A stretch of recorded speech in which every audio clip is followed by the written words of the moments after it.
So say you found a skeleton. How would you tell it to recognize you personally? How would you decide? Well, interesting question. I don't know. I'd have to do some research on that.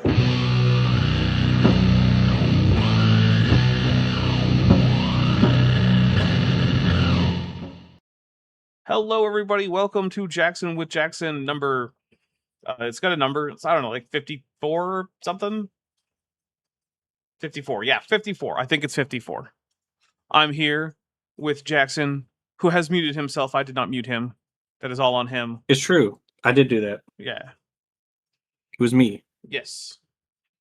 So we are here for Jackson with Jackson, which is one of my Tuesday shows. We have Drinking Rules on Tuesday. One of your favorite Tuesday shows. Yes, one of my top 4, I would say, Tuesday shows. Okay, all right. I like those odds. Yeah. All right, so let's go through the drinking rules real quick. Actually, you know what? I think Jackson should go through the drinking rules, and I think we should see how that goes.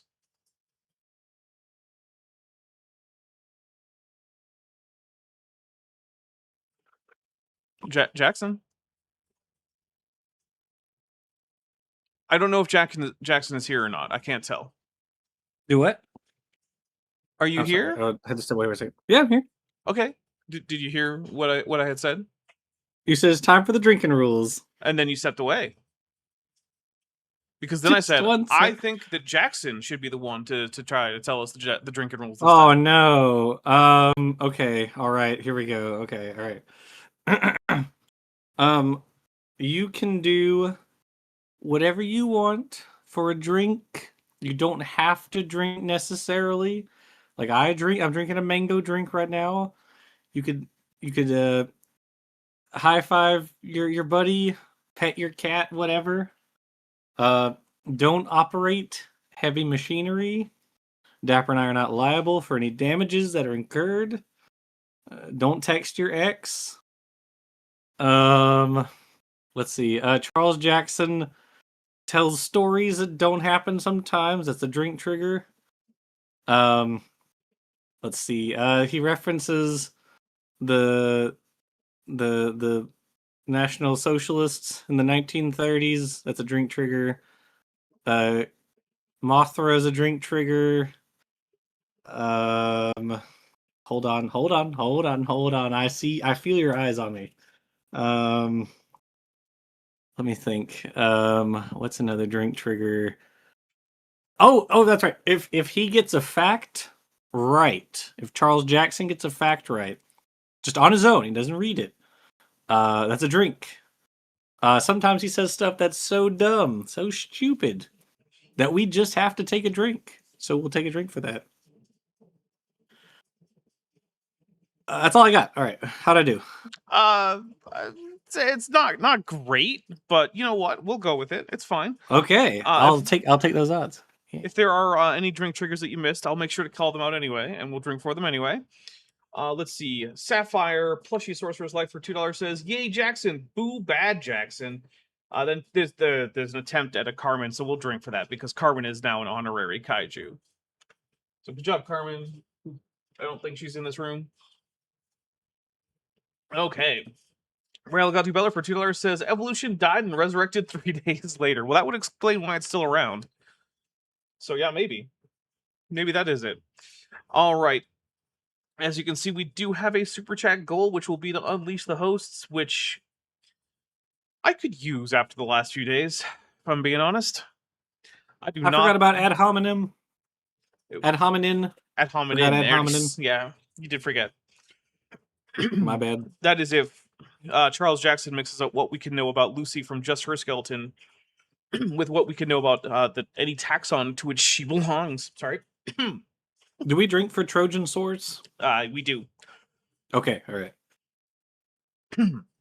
With anything else that we can know about any taxon to which she belongs based on other finds. We call that an ad hominem. Oh, I did read those 2 super chats. I thought I missed one. All right. So Charles Jackson is here to tell us why it is that evolution is going to end soon. And by soon, he means within a few years after 2005. Jackson, what is the year currently? It is the year of our Lord 2026. Okay. And is that a bigger or a smaller number than 2005? That is, if my math holds, a bigger number. Okay. And do the year numbers go up or down right now? Well, until Trump says otherwise, the year numbers go up. Okay. So what you're saying is that there has been more than 2 decades since Charles Jackson told us it was only a few years until evolution was going to go away. Yes. Okay. Has evolution gone away? Negative. Are you sure? Last time I taught biology, Okay. which was the spring semester, evolution had not gone away. It is still the reigning paradigm in biology. Are you saying that Charles Jackson, who has 4 degrees and is a Mensa member, was wrong? It does appear that at present time, as of recording, Charles Jackson is incorrect. Wow. That Yeah. That seems hard to believe. You just gotta swallow the facts sometimes. Life disappoints you. They say never meet your heroes. I They guess. say don't drink the water in Mexico. There's Dude, a lot of don't- things that people say. Those are things that people have said. That's Yeah. true. Yeah. I don't know if they apply, but they okay. Let's see. We've got a couple super chats in here for $5. Lieutenant Math Navigator says these years are small, but those years are far away. Oh, nice. Joshua Geese for $20 says we can functionally consider this 4 $5 super chats so long as I don't have to fight with YouTube payment stuff being dumb. The answer to that is probably. We can probably count this as having 3 more than it really does. So that if we get to was it 27, we'll count it. Yeah, I think I can do that. I do want to be able to curse after all because it's been a few days. Yeah. In case you guys haven't seen it, there is a video that just dropped on my channel publicly, as well as 2 early access videos that dropped today. But the important one is the one that dropped publicly today. And that is an interview that I conducted with a woman named Daria, whose mother was kidnapped and disappeared by ICE on July 20th. And that video is her story, and there are also links in the description to a website where you can get more information and where there is places to reach out for support, or if you're in the media, to request an interview, and also recommended things that you can do if you want to help out, like contacting your representatives if you live in the US, things like that. And on the bright side, it has been viewed a lot of times, which is good because I wanted to get out there. But on the other side, it's weird every time I open my YouTube studio and see fireworks going off on my video about a woman who might die in ICE custody because she might be murdered by fascists. So, yeah. It's Jackson, it's been a few days. It's been a weird few days. Yeah, it sounds like it's been a few days. Yeah, so what I would suggest is that everyone who can maybe go to my channel and at least queue that video up so that when this is done or first thing tomorrow or something, you can check it out. And also, be aware that it is a rough watch. It is not an easy thing to look at. It was a hard interview to conduct. It's harder to watch back. And yeah. Rail Gatubella for $2 says creationism though might go away if we feed enough lions. Maybe. I am not in favor of feeding people to lions though. Not even as a penalty for kidnapping 59-year-old women for no reason other than racism. Yep. Dapper, I met, I told you this in our Science Friends chat, but I met a flat earther in real life Wow, out in the this past wild. week. I did. Yeah, it's true. One of my coworkers is dating it, or well, not dating, seeing, whatever. I don't know. A flat earther, and we met him, and in real life, and that was an interesting experience. I bet it was. I think that this person needs better boyfriends, but I am not in charge of that person's dating life, so I will I'm say hoping to get him on the channel so that we can both have a little chat with him. that'd be interesting. Don't let him watch this one. I do have to say that if I were dating someone and it turned out that this person was a flat earther, that might be the reason that I break up with that person. That's probably a deal Yeah. breaker for me. Well, she's convinced that she can fix him within the next a lot like, of few people months. think that they can fix their partners. Very few of them are ever right about Yeah. that. Zerolon, who's Yeah. been a member for 33 months, is at the Tetrapod level, says, free chat time. Everyone throw bunnies at the dino. You said it with a free chat, man. Come on, Praxis. Oh, okay, there you go. There's a $5 super chat from Zerolon saying, throw money with a Godzilla, and we will take a drink for the Godzilla. Thank you. Evil Ginger Miniatures for £2. There we go. Says, unleash the Ceratosaurus. Noramdaputs for $2 says, money throwing fight. Thank you very much. I am going to go give you guys a heads up. I am having trouble reading right now because I am suffering from a bit of a headache. Every once in a while I get cluster headaches, and apparently my body has decided that the days on which I have shows and interviews with people trying to get their mom out of fascist custody are the days for me to get those. So as a result, I'm having a little trouble focusing my eyes, so I will probably mess up more than normal. So I'm just giving you a heads up. IT Guru for $5 says, we all have that friend whose dating life description is he/she who makes poor life decisions. Yeah, we do all have that friend. Yep.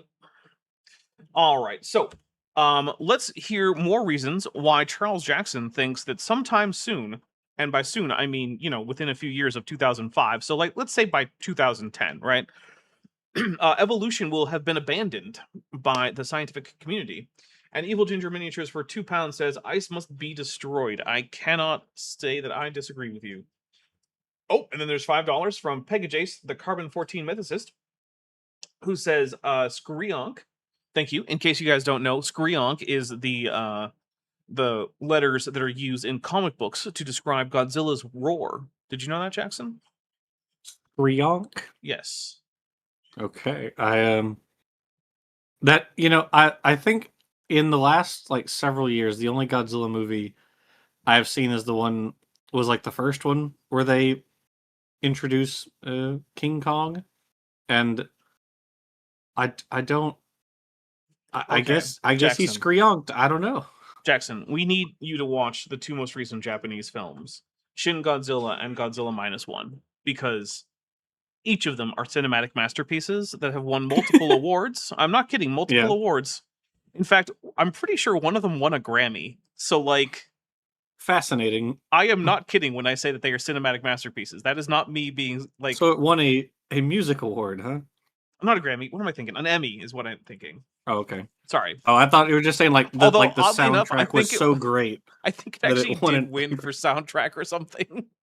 Okay, all right, fair enough. But like, no, they're excellent movies, and a sequel to -1, -0 is coming out soon. And so, like, while the legendary movies are great popcorn flicks that are just a bunch of nonsense monsters beating each other up, Shin Godzilla and Godzilla -1 are in fact actually excellent movies that are probably some of my favorite movies of the last like decade. So, isn't there like a Godzilla show with Kurt Russell? there is. It is Godzilla Monarch Legacy of Monsters, and it is not as good as those two movies, but I enjoy it. Okay. Lieutenant Matt the Navigator for $2 says throws $2 at. I'm gonna go over this again. I'm sorry. Throws $2 in gold at Bad Jackson. There we go. I can do it. I know how to read the words when my eyes can look at them. All right. So Here's Bad Jackson. Now that we've done as much as we could to avoid him. Although technically, if people keep just tossing $2 super chats, we never actually have to talk about Bad Jackson. But here we go. Oh wait, Listen, Dapper, if you There's ever want more. to do a stream that's like just nerd stuff, we could do it.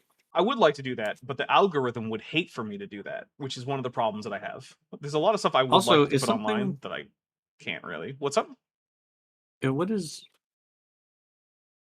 What's going on here? Hold on, something. Oh, uh-oh. No, wait, not that. Is everything okay? Where's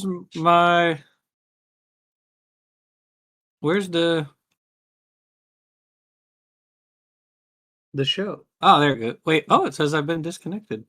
There we go. Okay, I see it now. Oh, okay.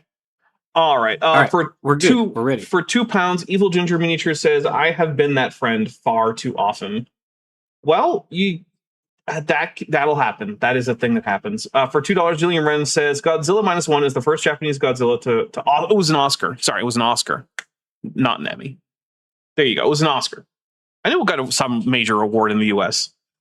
Dutch Tunicate Official for $2 says, favorite aquatic invertebrate, go. What is your favorite aquatic invertebrate there, Good Jackson? My favorite aquatic invertebrate? Mhm. I think Anomalocaris is pretty cool. Oh, we're going we're including extinct, huh? Although Tole Monstrum is weird. Are you sure it's an invertebrate? Cool. That's the thing, is it? I think you can't pick it unless you're sure.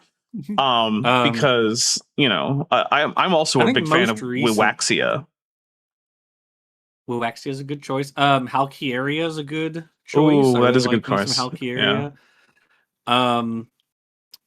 The thing I know Dapper has his thing about the pelagic tunicates and disgusting. Because I saw a brittle star, an Ophiuroid, galloping. Ooh, and that's I very said, cool.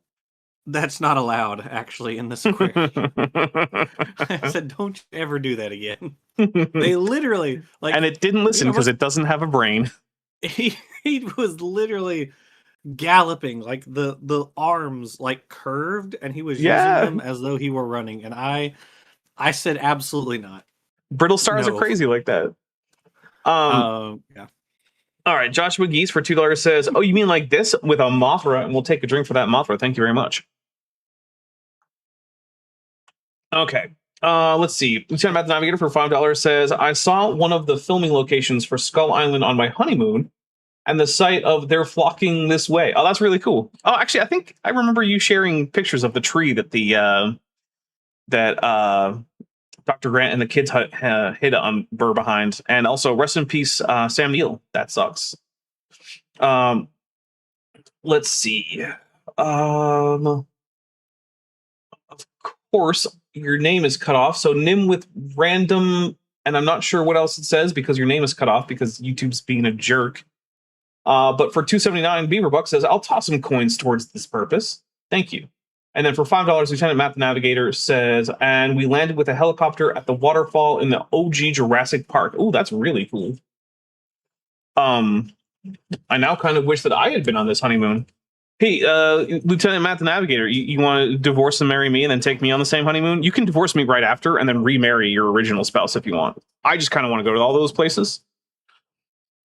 So that's actually a really bad idea. Now that I think about it, I don't think your current spouse would be very happy about any of that. So never mind. Okay, here he is. Well, there's more problems. Recently, they found soft tissues in a 10 million year old frog. They found marrow in the bone. 400,000. You know what I bet they didn't actually find is marrow. And the reason for this is because that no soft tissue find in any fossil has ever actually been intact tissue of any kind. It has always been badly degraded, but still preserved molecular remnants of various proteins and soft tissues. So they probably found residue of marrow that was located inside of the long bones of whatever animal that this is. But also, soft tissue isn't a problem for evolution. Even if it were a problem for the age of the Earth, it still wouldn't actually be a problem for evolution, because the thing is,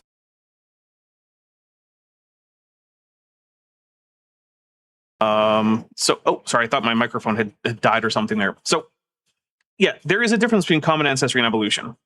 So it could have been the case that we would have found that cellular life did not actually have a common ancestor. In fact, Darwin had that as a possibility that he thought was viable in The Origin of Species, where he says that there may have been one or a few original life forms. And it just so happens that when we looked, yeah, it turns out, seems like everything is in fact related in terms of cellular life. There you go. So if the Earth weren't old enough for universal common ancestry, the processes of evolution would remain unchanged. But second, we have preservation mechanisms for soft tissue that makes it so that molecular remnants of soft tissue can last essentially indefinitely, which means that there is no point at which you're going to find soft tissue remnants, and that's going to be a problem for the age of the Earth.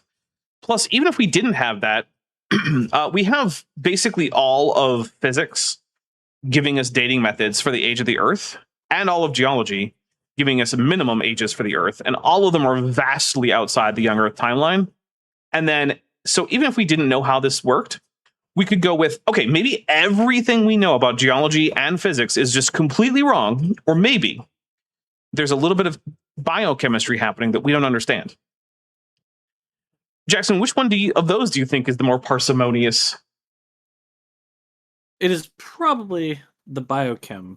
And yeah, when you read how or listen to creation talk about this stuff, they never actually get into any of the molecular details, the biochemical stuff that's actually going on. I mean, like, for instance, if you look at this, biochemical kinetic laws. What the frick does that mean? What is a biochemical kinetic law?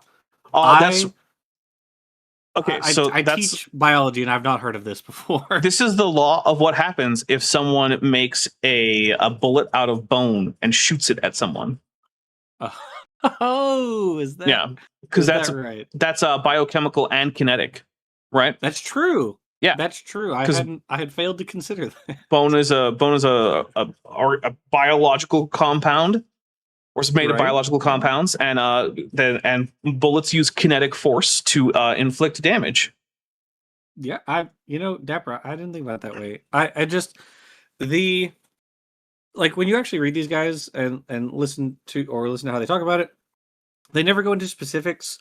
For instance, like, why don't they talk about the cross links between proteins? Why don't they talk about the like electron delocalization, which is what why you can keep like porphyrin rings around and things like that? Like, they're never going to bring it up because they don't actually know any of these subjects. They're just like LARPing. See, you're actually being nicer than I am. I think it's more that they know some of them. None of them probably know all of it, but they know some of those things, and they also know that it would be devastating to their case. Like in was it Liar Liar? Yeah, basically. Devastating to my case. Yeah. Exactly. Yeah, you get it. See? Maybe. All right. Lieutenant Math Navigator for $5 says, but we already have plans to get divorced so we can go on another honeymoon. Oh. Well then, thruples are a thing. I'm kidding. True. No, I don't want to marry someone I haven't met just to go to cool locations from Jurassic Park. Although, Dapper, I think you're like 10 steps ahead on this. Why do you have to get married? Just take a thruple vacation. There you go. Like, say, screw the whole like institutionalized recognition of relationships, and I mean, all the government's part in that. Marriage is just a social construct anyway. Well, but there's also like contracts and legal aspects to it, so it's not just that. I mean, the institution that upon which all these contracts are founded is a social construct. Mm.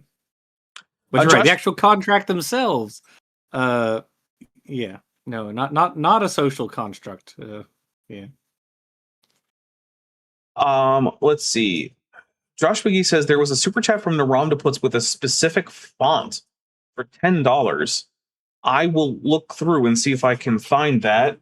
Let's see. Not Naramdaputs. Evil Ginger Miniatures. Oh my goodness. I did miss this for $5. Naramdaput says, it says something about me that I went and Googled blurry text generate. Why would you do that? That hurt. That physically hurt. That was a very evil thing to do. Let's see. Joshua Geese for $2 says parsimonious parsnips, Ghidorah. And I'll take a drink for Ghidorah. Thank you. And then Lieutenant Math Navigator for $5 says biological kinetics is the art of throwing plague cadavers over walls with superior siege engines. Yeah, no, that works out too. I like that. I love that. That's awesome. That's great. Dutch Tunicate Official for $5 says favorite plant kind: bushes, trees, cacti, flowers, or grasses. Of those, which is your favorite plant kind, Jackson? Because those are in fact the only kinds of plants in the biblical sense. Did someone say mine that? Is cacti. Yeah, that was a thing we got on this channel. Especially since trees. Oh, Jackson? Jackson roboted and disappeared. But yeah, I'm pretty sure he was about to say that trees aren't a clade. It's cacti for me. Jackson will hopefully be back with us. Lieutenant Math Navigator for... So like oh, I'm so sorry. What? You roboted after you said trees are, and then I didn't hear anything after that. Oh, I'm sorry. I said there's like 3 different independent lineages that invented trees, depending on how you define it. Yeah, that's why I say that tree is a niche, not a clade. Right. Yeah. Or I mean, heck, it could be even more, I guess, depending on how liberal you are with the term tree. Or perhaps it's a set of niches. It's like Apex Predator, right? Yeah, I agree with that, because like you have things like Spheratopterus, which is a fern but looks like a palm tree, and it's like it's not a tree, but like it kind of looks like a tree. Also, I'm taking a drink because that was accompanied with Godzilla, Ghidorah, Mothra, Carmen, and what I assume is the drink emoji, although it's hard to make out. Lieutenant Math Navigator for $2 says, marriage is also what brings us together today. Thank you very much. I always appreciate a Princess Bride reference. All right, here we go. I think I'm caught up. When you look up Spheropterus, it looks like a tree, even though it's just it's a fern. Well, since trees aren't a clade, and they're just, as far as I'm concerned, a niche or collection of closely related niches, why can't it be a tree? Now I have to think about what the definition of tree is. Like, how do you define? To me, it is a tall plant with a woody stem. A tall plant with a woody. I have to think about that. Okay, all right. Let's move forward. I have to think about that. Okay. Year-old bear DNA in a tooth and 90 million year old muscle tissue, meat on the bone of the Santana raptor, which was found in Brazil. That is not true. That is just not true. Jackson, please continue. He's just flat lying. The meat on the bone. Bull crap. That's not true for literally any non-avian theropod. We don't have meat. Nope. For any of them. We have microscopic proteins that had to be, that only once they were decalcified were they pliable. This is bull crap. Well, fortunately, he did put a URL up here, so maybe it's still up. Let's see. Okay. Yahoo. Using Yahoo. Oh, I guess it was 2005.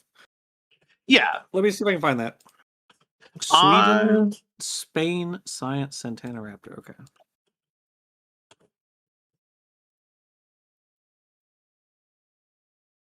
Oh, I couldn't. Let's see. Santana Raptor muscle tissue Knoxville. It's fun how he doesn't bother to give us the actual reference. That's fun. Let's see. The fossilized tissue includes a thin epidermis, muscle fibers, and possibly blood vessels. This is the holotype MN4802B. That was reference 3 on Wikipedia, which goes to a DOI link. Let's see. Now, boys and girls, do not go to Sci-Hub. That is not okay. Don't go to It's not Sci-Hub. real. It basically doesn't exist. Don't go to sci-hub.st. It's not okay.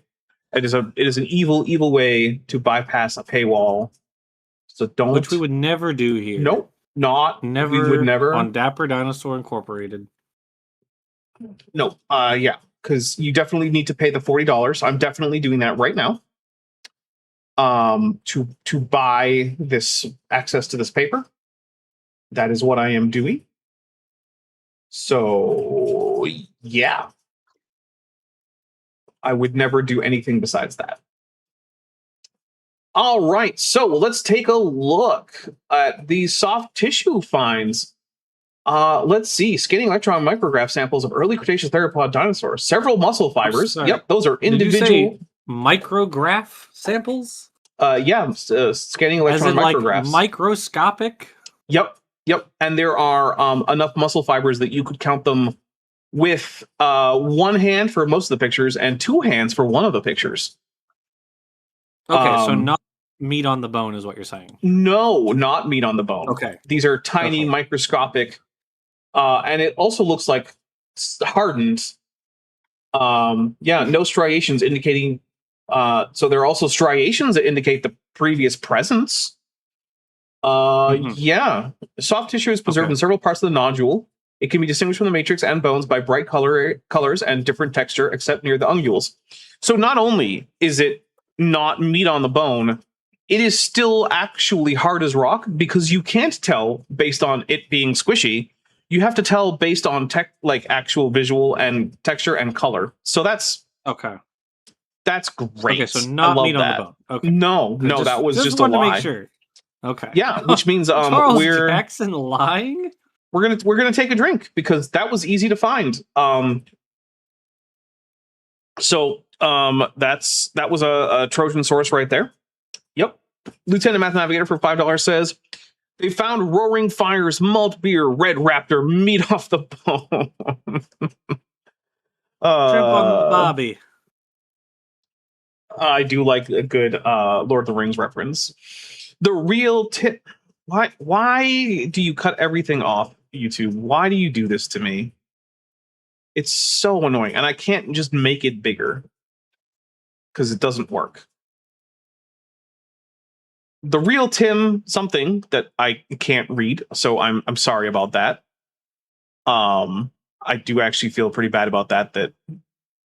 Oh, now YouTube is just telling me all sorts of things aren't working, including my chat window. YouTube, could you just not? The last thing I need right now, on top of everything else, is freaking technical difficulties. Oh my goodness, there's Godzilla coming by audibly, so we'll take a drink. Thank you very much, Godzilla. Now let's see if I can read people's names. There we go. The real Tim Meredith, thank you very much for $5 Canadian says, I wish for this dinosaur to be allowed to say fuck. If you forgive my imperfect phonetic approximation. Well, there's our one that I just dropped. The real Tim Meredith. Thank you, Buffalo Scientist. Yeah, YouTube is kind of working now, I guess, mostly. All right, so here we go. Oh, do you mind if I read directly from this paper? I do not mind, sorry. These structures can be interpreted as mineralizations filling the channels for capillary blood vessels of the bone, or they might represent the replacement of the blood vessels themselves. So not even actually preserved top tissue, mineralized tissue. No tissue. Not at whatsoever. all. Yeah. Okay. Cool. Yeah. Be the ancestor of the T-Rex. Now, I do not. I'm sorry. In what world is it the ancestor of the T-Rex? Who said that? None. Yeah, I don't see any reason why we're assuming that this is the ancestor of T-Rex. I mean, it lived earlier than T-Rex. I'll give you that. But I don't see anything indicating that this is anywhere near Tyrannosauroidea. That's just... Oh, wait, nope. There has been some suggestion that it might be a Tyrannosauroid. Okay. All right. Fair enough. It did have 3-fingered hands like Dailong and Guanlong with similar morphology. All right. Fair enough. Okay. Believe these things are that old. That's how old they say they are. But you just can't find this kind of stuff. Neanderthal DNA. Next. We just keep finding more stuff that couldn't be. Wow. Why does this We matter? found Neanderthal DNA, even though they lived like within the last million years, like they lived less than 1 million years ago. Why is that surprising? Yeah, that's well within the expected amount of time to be able to find ancient DNA. Also, the 300,000 year ago mammoth connective tissue, was it frozen? Right. Because if so, that explains a whole lot. I mean, right now, the oldest DNA that we have is it's like just over 2 million years old, and it was recovered from Greenland permafrost. And what's super cool about it is the existence of such DNA was predicted about a decade earlier by another paper. It was like Allentoft et al. 2012, which said, yeah, so, this DNA would degrade under like normal circumstances, but hey, if it's frozen, then it's going to survive for a whole lot longer, well over 1 million years. Oh, and then a decade later, Allentoft was one of the authors on the Greenland paper. And surprise! Also, let's see. I gotta read. Hold on. Jack Canada Paintings says very frozen, permafrost frozen. So yeah, looks like Jack checked, and yeah, not surprising in the least. Biochemical kinetic laws say proteins can't last more than 40,000 years. Well, okay, a few things. Do you have a citation on that? I don't think so. But second, these proteins aren't lasting. They're in fact degrading and turning into things that aren't the proteins, but that are recognizable as remnants of the proteins.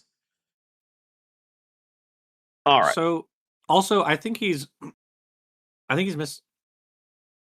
This is at, if I remember correctly, I think what he's referring to is he's saying the proteins, the work on like proteins and on DNA is at like room temperature or above. And it's true that at room temperature or above, when exposed to the elements and whatnot, these things would not normally last that long. Which is why we're not recovering them from samples that are like at room temperature and above. Right, we're recovering them from mostly frozen samples. Or they're locked as microscopic pieces inside of bone. I see. The places where we would be more likely to find them. Pegajace, the Carbon-14 mythicist, says, unleash the hosts, and we are indeed unleashed. We can say fuck now. Go ahead, Jackson. Oh, that was it. I was done. No. I said we are unleashed. We can say fuck now. So, like, feel free. Oh, okay. I feel free to. Are you gonna be like a like Toon or Simon Dan? You just don't. Have you ever heard me cuss before, Dapper?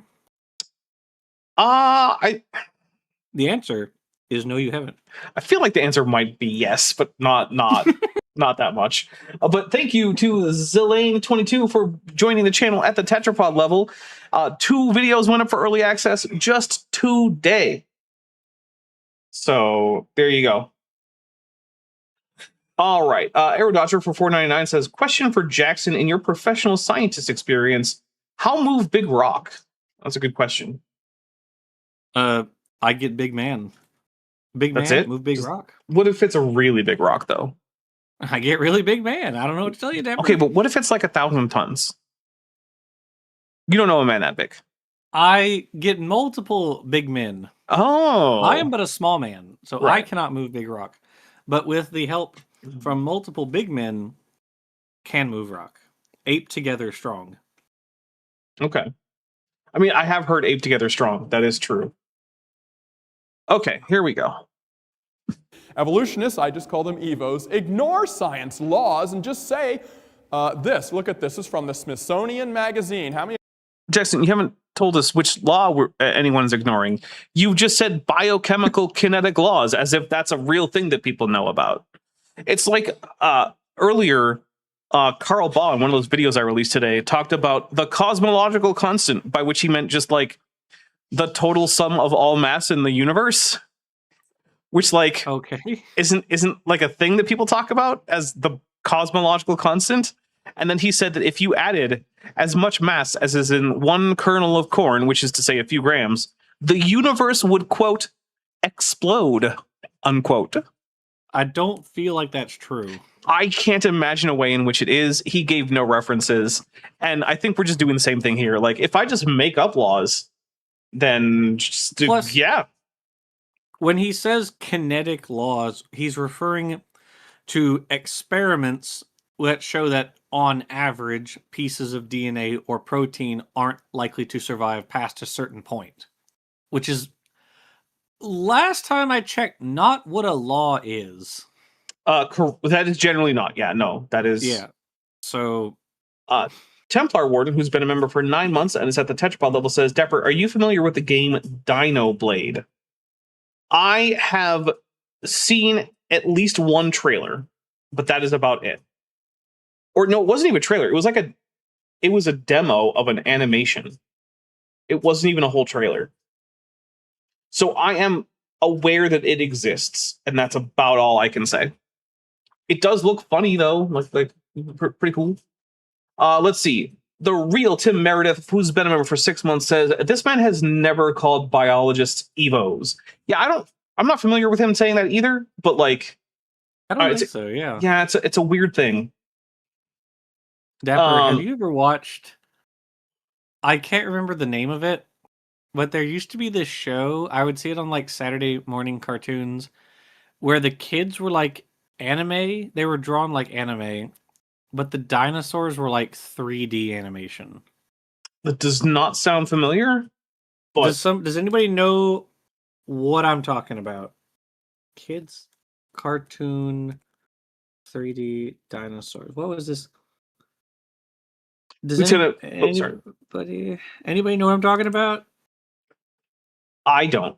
Lieutenant Math Navigator for $5 says the white man uses simple machines, ingenuity, and a fuck ton of manpower. The brown man needs aliens or time traveling Astartes. Yeah, that does seem to be the consensus from the ancient alien idiots.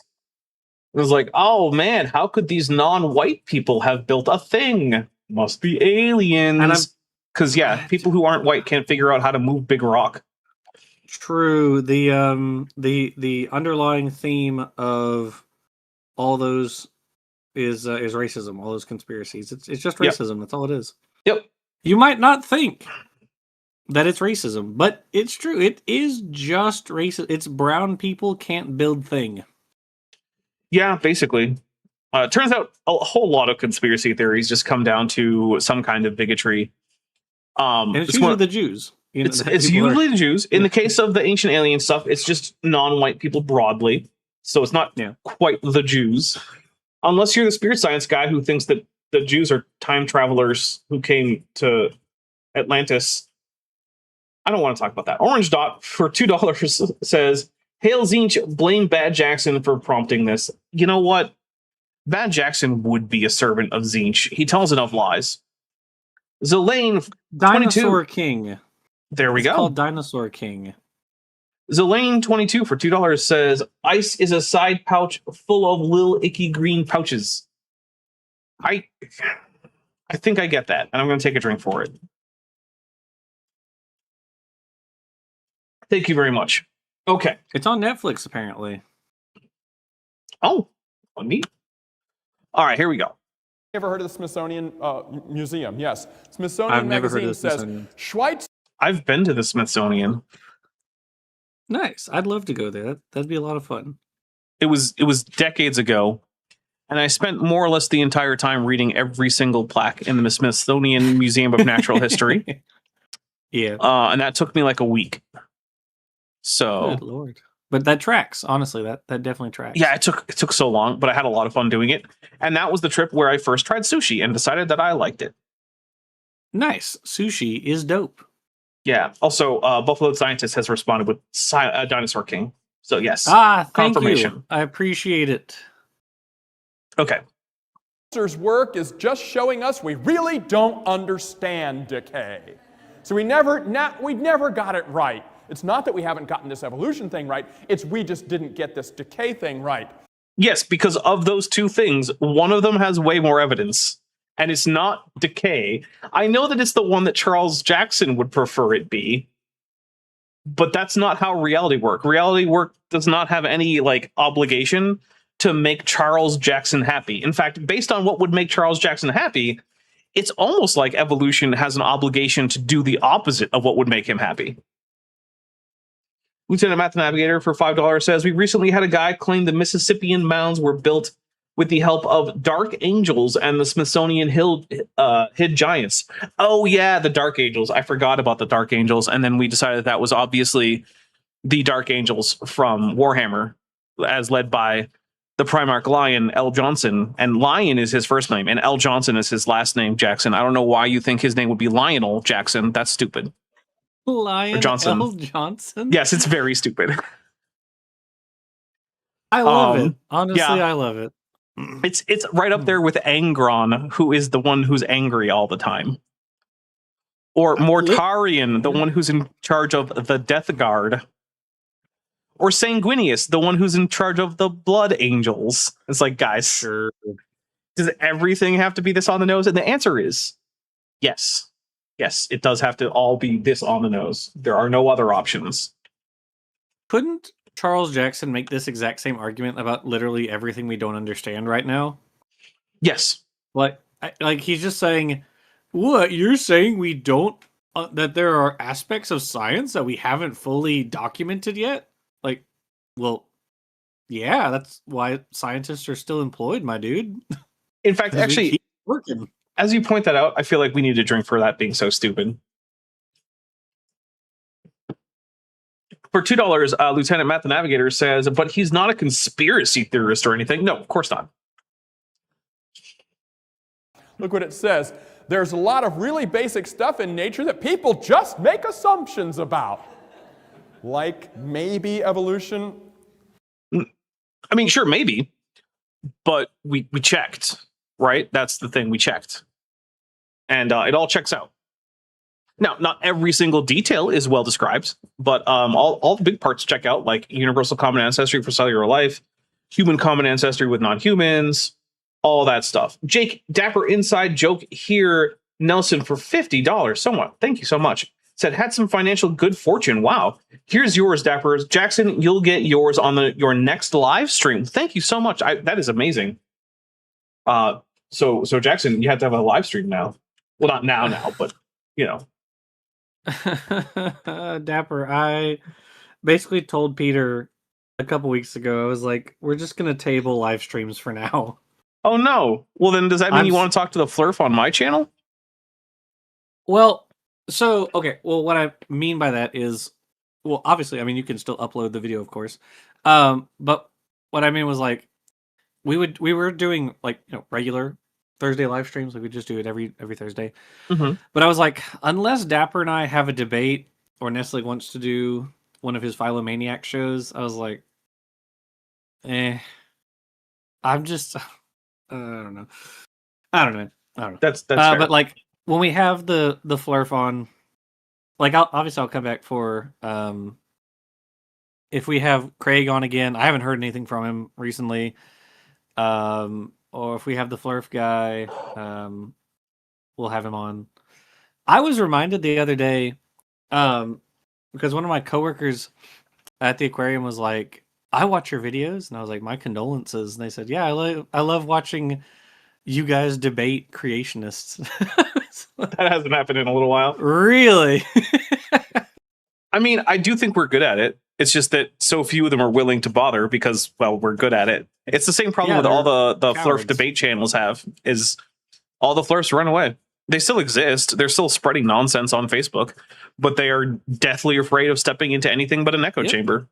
And this is true. They're cowards. So those creationists who sit on their own little channels and have their own little circle jerks are a bunch of cowards. Yes, Donnie and all your friends, we're talking about you. Bunch of cowards. You know what, Jackson? You need to apologize to all the circle jerks. You're right. I'm sorry, circle jerks, that I lumped you in with creationists. That was on me. That was uncalled for. I apologize. Assuming everyone is consenting and doing things safely, circle jerks are just people having fun, not harming anyone else. That's true. Not true for creationists or flurfs getting together to try to spread their nonsense.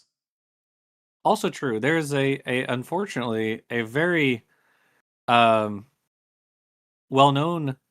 creationist named Mike Johnson, who is from my little sleepy town, who is in the high echelons of government. Very sad to say.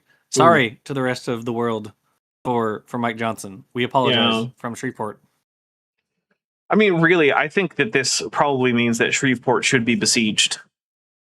You know, Milo Rossi made the very salient point in a video he did about the Great Raft. At the very end, he says, "Was it worth destroying the Great Raft to build the Shreveport-Bossier area?" And I have to agree with him. No. Well, he doesn't really say yes or no. He just asks, right, very rhetorically and poignantly. And I'll move in there and I'll say no. Wasn't worth it. Fair Big enough. negative. Lieutenant As a resident of the area. Yeah. Lieutenant Matt the Navigator for $2 says, it's amazing how often homophones like... Did you say homophobe? No, I think you meant homophobes, and I think it was not correct. Okay. It's amazing how often homophobes like circle jerks. Yeah, it's not exactly a secret that a lot of people, not all, but a lot of people who are homophobic, are actually just dealing with the fact that they have, let's say, homoerotic tendencies that they would rather they didn't. Yep. Next. Well, so which should we trust? The known laws of science, chemical kinetics, or the assumptions EVOs just make? Again, we should trust the laws of science, which by far favor... We just don't know enough about chemistry, even if we assume that we don't know enough about chemistry, which we actually do now. And instead of the, oh, wait, maybe everything we know about like atomic physics and geology and gravity and the expansion of space-time and the travel time of light, so basically just like all of relativity, yeah, we should assume that the direction which has us violate the fewer laws is the one we go with. And so until we figured out how these soft tissues could be preserved, which we have, until then, the answer would be that we go with the option that says the Earth is old, and we don't know what's up with this one thing. That's the direction we go. That's the one that has the fewer laws that are called into question, actually. And it turns out none of the laws of physics or science, as Charles Jackson has written here, were challenged. We just weren't sure how it was going to work out. And yeah, not a single law has been overturned in figuring out how soft tissue preservation works across geological timescales. Wow. Crazy. So they can keep believing in Darwin against the data. Nope. First of all, no one believes in Darwin because evolution isn't based on Darwin as a dude. It's based on data, theoretical work, predictions, experiments, things like that. Darwin was just a guy who came up with some of the important concepts and published on it first. He wasn't even the only guy to come up with it independently. And yeah, he's not a prophet. He's not like, Rasulna or anything like that. He's just a scientist who got some things right and got some other important things wrong. If we were just worshiping Darwin, then we would still believe in pangenesis, because if anything, he thought pangenesis was like his great crowning achievement. You can read in letters where he's just talking up everything that he thinks is in favor of pangenesis, which is the idea that every part of your body sheds little reproductive particles that carry the instructions to make that part of the body, and that they then combine to make the new organism, and that's how the organism gets whatever information it needs to build a body. But that's just not true. Right? Yeah, and he wrote a lot about that in a Variation Under Domestication, so yeah.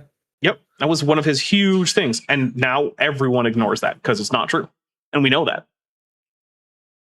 Against laboratory-proven laws of science. Next. This is even worse. Last October, just about a year. Oh, that zoom is hard to look at. I'm sorry, I had to pause it. It was making me nauseated. Oh, like the swimming of the text as it zoomed in. Oh,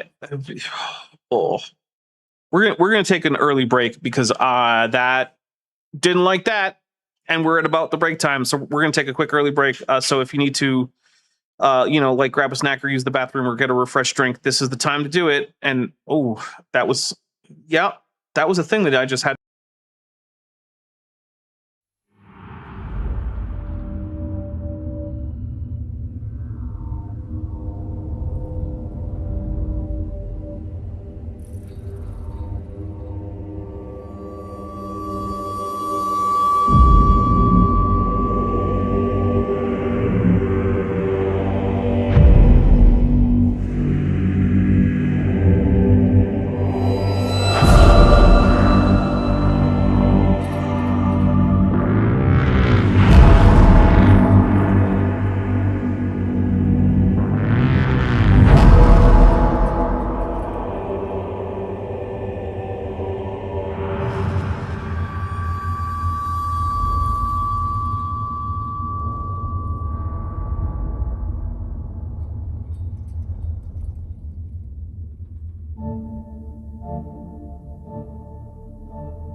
We are back. I took a drink for Diapers a Professional because that was not the intermission I intended to use, although it is an intermission that I did make and that I do like. It's just not the one for this. So I'm going to hit play. I'm going to look away from the screen. Oh, wait, no, the whole thing. What's the thing? Right. So I do this channel full time and it pays the bills.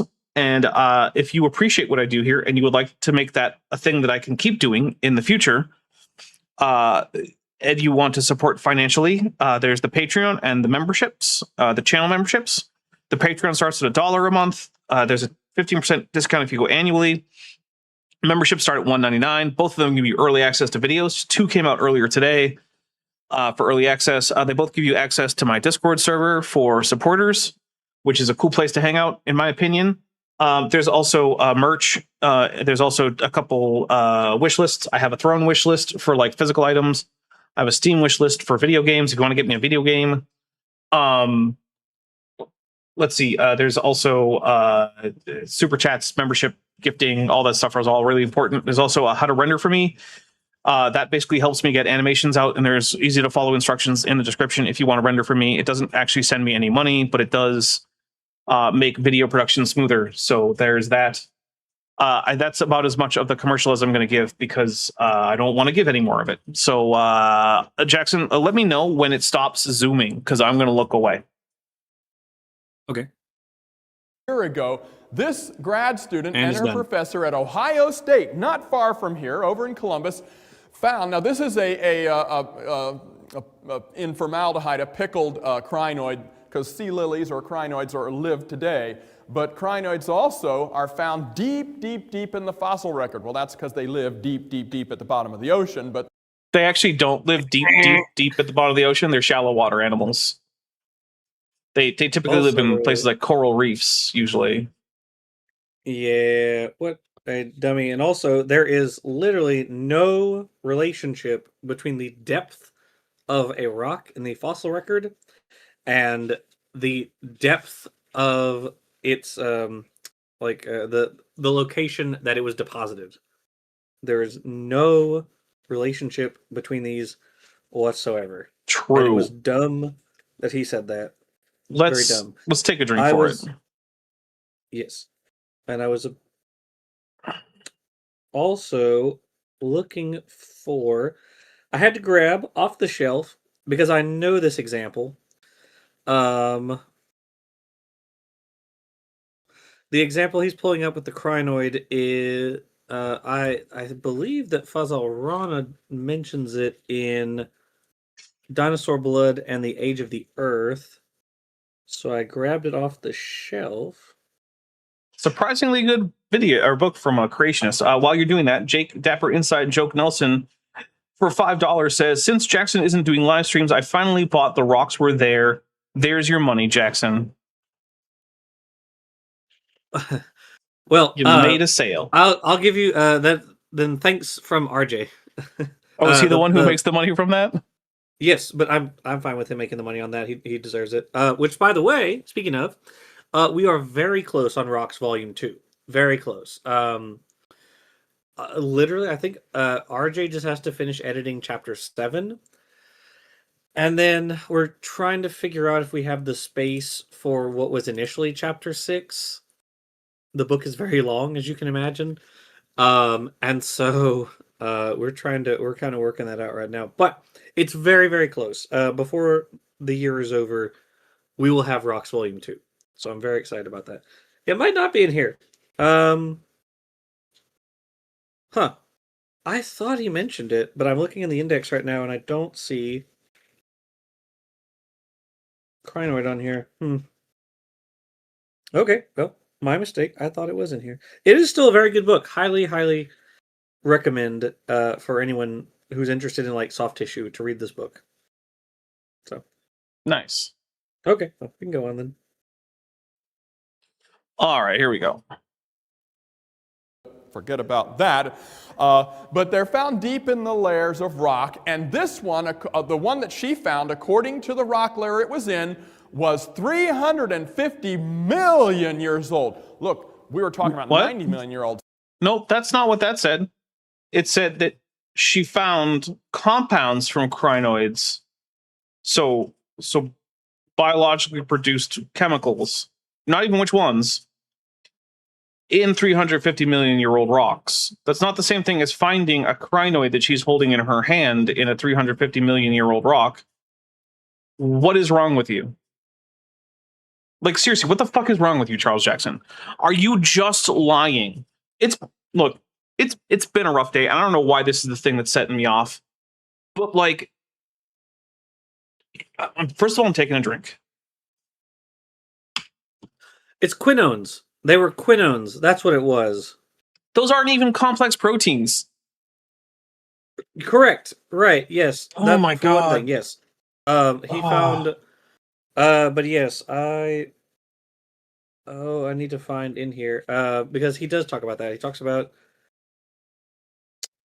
structure of typical quinones on page 62. Da-da-da-da-da. I had to find it because it's been a while since I've looked at this stuff. Sorry. Yeah, no, a quinone is so you have a hexagonal carbon molecule, right, with two oxygen atoms double bonded to it, right? Maybe you have multiple these like hexagonal carbon structures together, but like Oh, hey, there's Mothra. genuinely, like what about that is Drink for Mothra. What about that is like surprising? I don't know. I have no fucking clue. And he did seem to imply that the creature in the jar, the crinoid in the jar, was what she had pulled out of the ground, right? That was the implication you heard? It kind of sounded like that. All right, I'm going to go back a little bit. Just to Fazal Rana says researchers believe that burial conditions also help explain the persistence of quinones in 340 million-year-old sea lilies. According to the scientists who discovered the ancient quinones, the fossils experienced a rapid burial that isolated the organic and inorganic materials connected to the sea lily remains from fluids moving through the rock, preventing their chemical alteration. Also, the rock formation that housed the fossils escaped metamorphosis, which would also have altered the fossils and their associated organics. Additionally, the physiology of the sea lilies promoted stability of the quinones. Sea lilies have a porous skeleton. Some of the pores are filled with organic material. When the organism died, the pores were sealed with calcite, thus trapping the molecules in a protected environment. Close quote. Oh, and hey, look, it's Godzilla came by. Thanks, Godzilla. All right, I'm gonna have to look away, but listen, I'm gonna have to listen because, like, maybe I'm wrong, and it's not as infuriating as I think. A year ago, this grad student and her professor at Ohio State, not far from here, over in Columbus, found. Now, this is in formaldehyde, a pickled crinoid, because sea lilies or crinoids live today. But crinoids also are found deep, deep, deep in the fossil record. Well, that's because they live deep, deep, deep at the bottom of the ocean, but forget about that. But they're found deep in the layers of rock. And this one, the one that she found, according to the rock layer it was in, was 350 million years old. Look. Okay, so not necessarily the one she's holding. Okay. That's slightly better. We were talking about 90 million year old stuff before. Now we're talking 350 million years old. And they found complex organic compounds. Yeah, but quinones. So like a benzene ring with some extra oxygen, man. That's literally all it is. Is that what we classify as complex organic compound? I mean, it's more complex than ethane. I mean, that's technically true. Sure. Just fuck it. All right, Josh McGee for 10 much complexity. Gifted 10 Dapper Dinosaur memberships. I'm going to take 10 drinks, and while I take those 10 drinks, Jackson is going to tell you what his favorite Mike Flanagan project is. Midnight Mass, easy.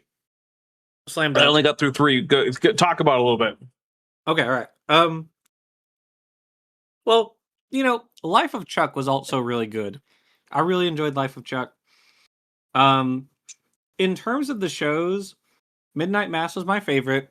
Then it's a toss-up between Hill House and Bly Manor.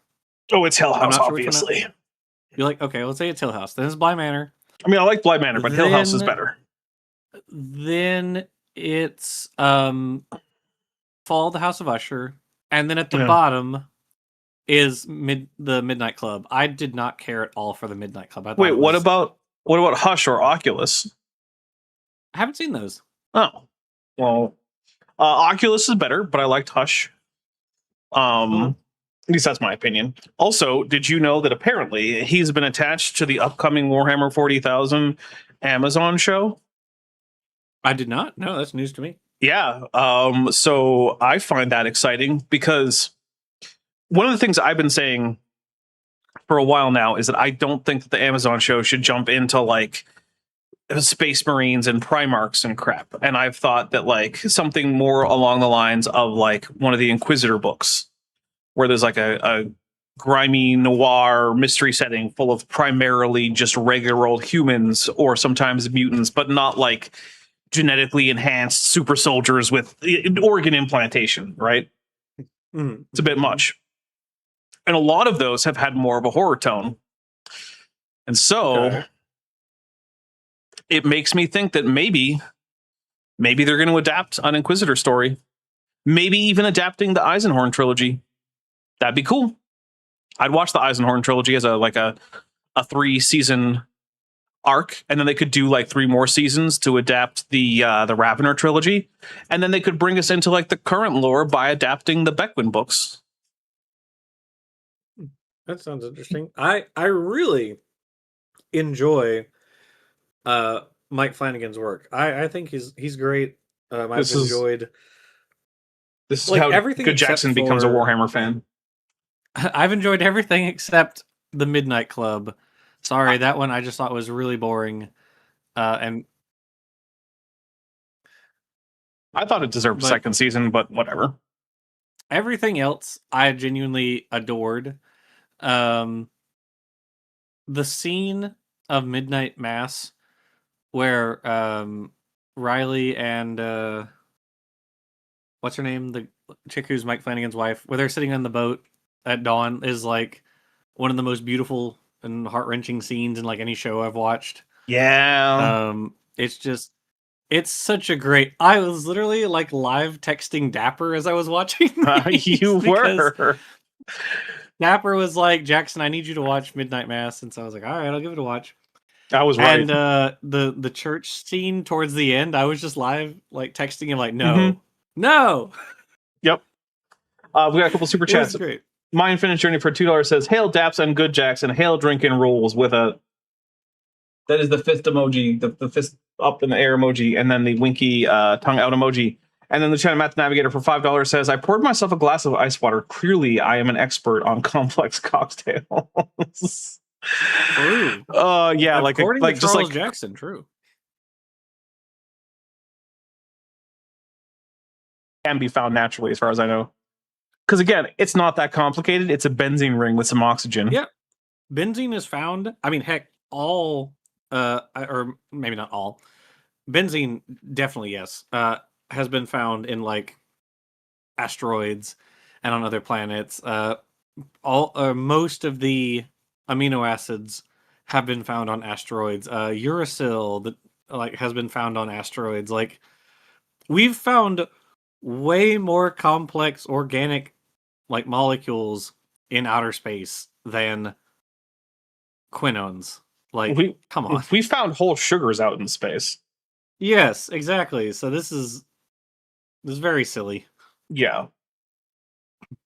All right, here we go. Pigment molecules, kind of like the pigments in your hair if you have blonde hair or red hair, or the pigments in your eyes if you have. No, those are primarily melanin, Charles. Which is in fact a much more complex chemical than a quinone. What? I'm just taking another drink. I just.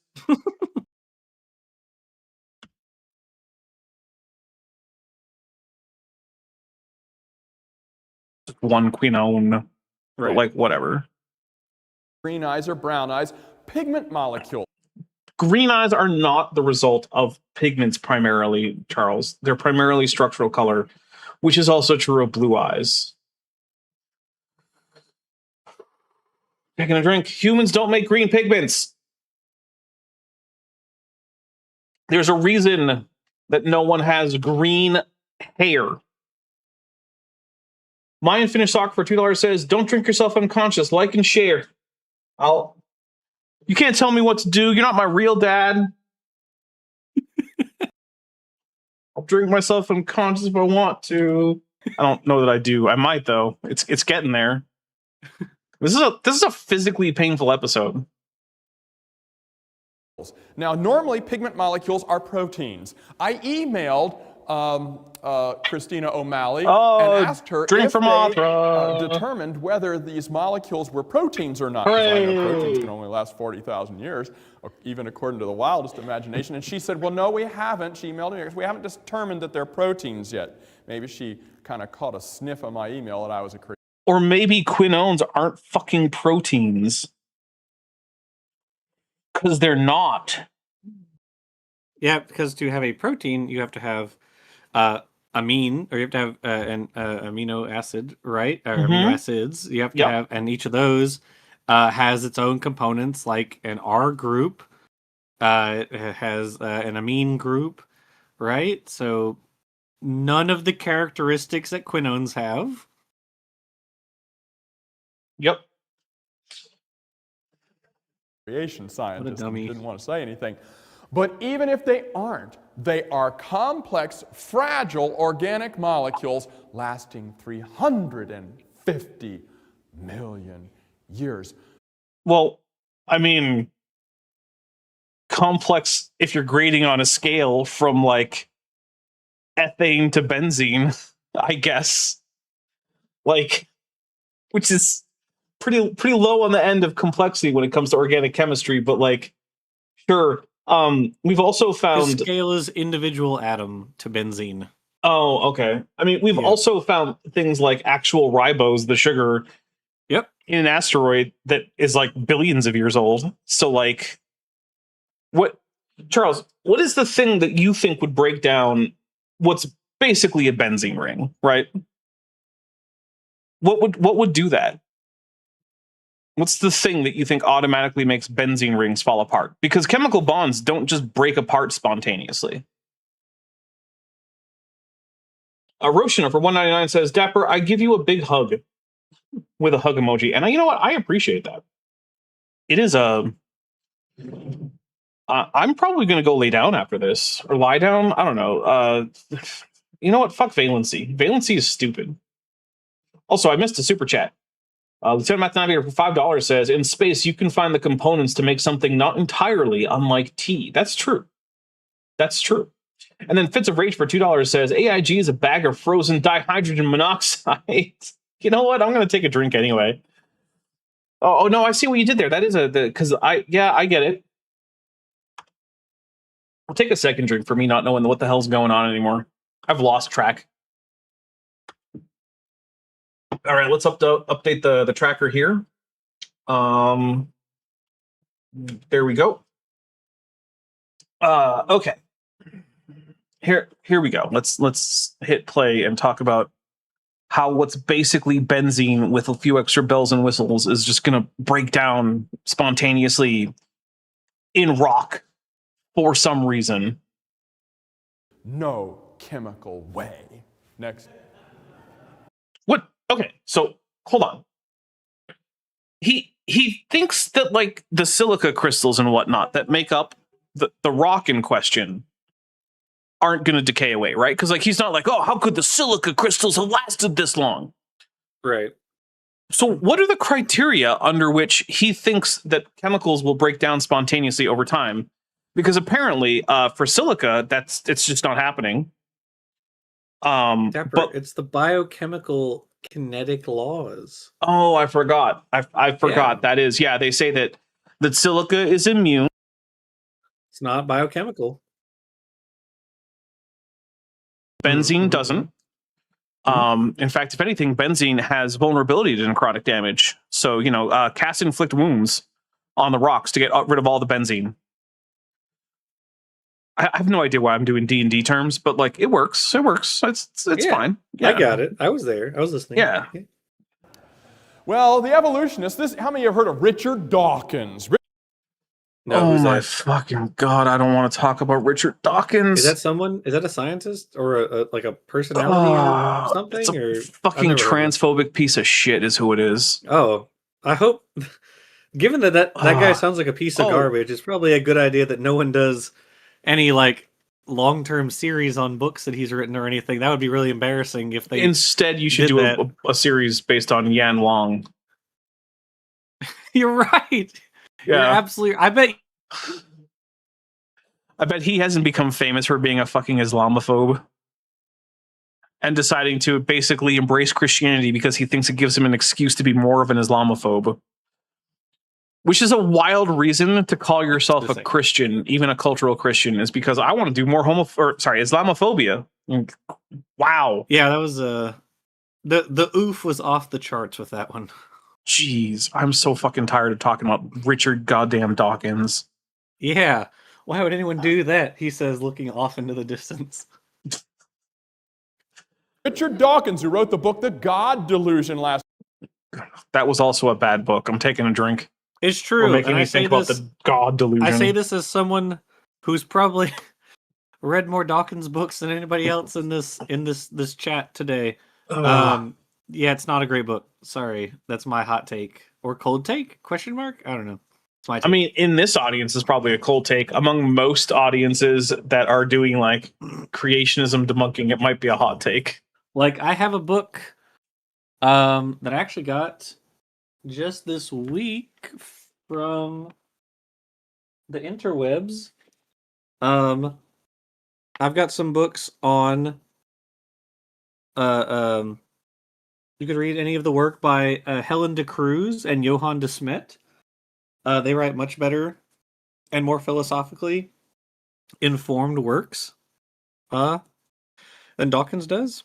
About atheism? His biology stuff is fine. Don't read his philosophy stuff. He is, and this is true, not a philosopher. It turns out, well, he's not good at philosophy. Everyone's a philosopher to some extent. Okay, sure. I'll agree with that. Okay, he doesn't like if don't take your meta ethics from Dawkins. Mm-mm. Don't take your critiques of Aquinas, from Dawkins. Jeez. Don't do it. Don't do it, man. I can't even imagine a world in which I'm like, I wonder what Richard Dawkins has to say about Thomas Aquinas. That would be such a painful thing for me to do. Like, my God.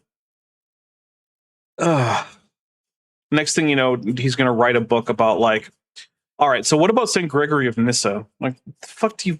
No. Stop.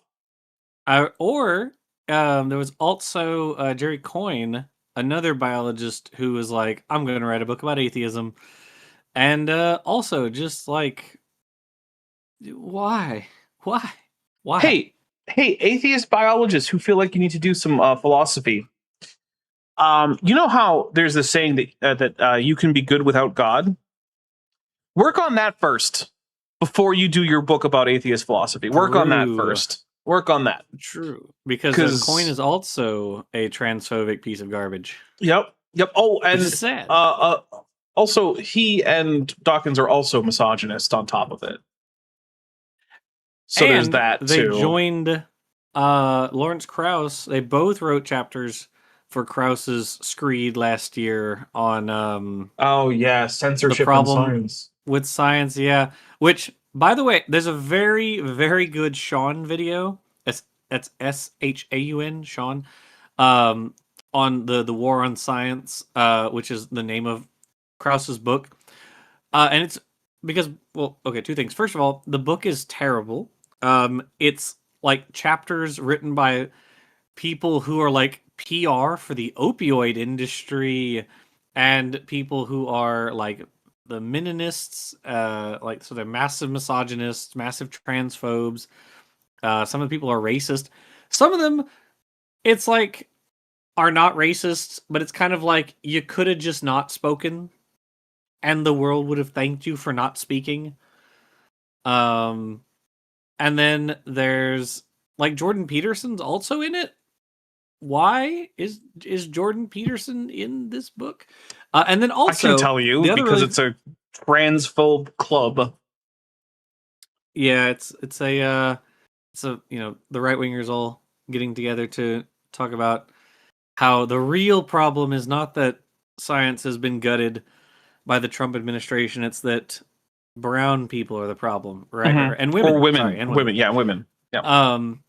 And then the other really funny thing about this book, so the book is titled The War on Science, which there is a really good book that is also titled The War on Science, which just so happens to have, I believe it's the foreword, written by, and this is true, Lawrence Krauss. Fun. So Lawrence Krauss wrote the foreword for the 2016 book The War on Science by Sean Otto. Phenomenal book. Highly, highly recommend. Can't recommend it enough. And then was like, I'm going to steal that title for myself. So he did. Nice. The IT Guru 42 for $2 says, everyone's a philosopher on the toilet. I mean, that's where people do their best philosophy. Yeah. True. And in the shower. Yeah, that's another good point. Lieutenant Math Navigator for $2 says, Dawkins is unqualified to administer a Turing test. Yeah, he did seem to decide that his instance of Claude, whom he named Claudette, thereby showing he is capable of understanding the concept of gender when divorced from biology. So fuck you, Dawkins. Yeah, he did decide it was conscious and alive and decided to have conversations with other AI models because he's a fucking moron. Petite Flower for $2 says, why is Jordan Peterson? And that is a wonderful question to which I have no reasonable answer. So, fair. Yeah. All right, here we go. Year and started the Blasphemy Challenge. How many of you know the Blasphemy Challenge? Okay, well, that's hideous. That sounds cringe. Well, this is something from his organization. I've heard of the Blasphemy Challenge. It was just, if I remember correctly, it was just a bunch of people going around saying something about like the Holy Spirit as a effort to show how much they don't care about the unforgivable sin in Christianity. The edgiest lords you know are about to be even edgier. Seriously, my goodness. And look, don't get me wrong. If you have a whole bunch of like trauma from a like Christian upbringing, and that is in some way healing for you and is helping you realize that you're getting rid of your fear of hell or whatever, then great, have fun. That's awesome. It's probably not a good basis for having like a social movement, though. To some extent, I think the skeptic, atheist, whatever movement, I think it could have done a lot of real good. And in fairness, I will say I believe it did. I will say the version of it that emerged in the mid to late 20-teens did some good. And that's not just because I was part of that movement, or we were part of that movement, right? I think it was because the people who were in that version of it were much more socially progressive, were much less likely to be transphobic. Sorry. But the version in the early 2000s, I mean, of course, minus people like P.Z. Myers, who's an awesome guy, minus people like Aaron Rotz, Matt Dillahunty.